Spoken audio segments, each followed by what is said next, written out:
Hello guys, welcome back to another tutorial video. In today's video, we'll talk about the Photos app on the latest iOS 18 update. There are not a lot of fans of the new Photos update, and to be honest, it is not as good as it was before, and even I don't like it. In this video, I will teach you guys how you can not completely reset it to the previous version, but make it similar. So this is the current Photos app, and if you scroll down a bit, you will see a lot of different options. So if you scroll down a bit, you will see media types, your utilities, your albums and whatnot, and this is not that great of UI.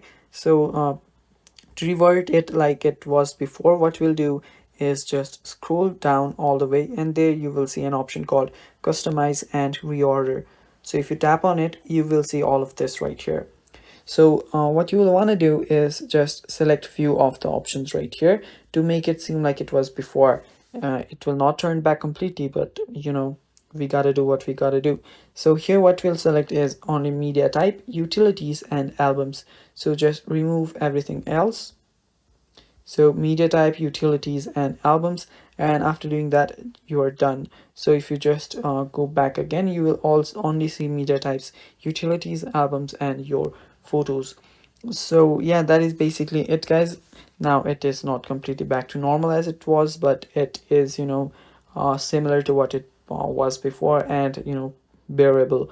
So yeah, that is all for the video guys. Thank you for watching, stay tuned for more, and bye bye, take care.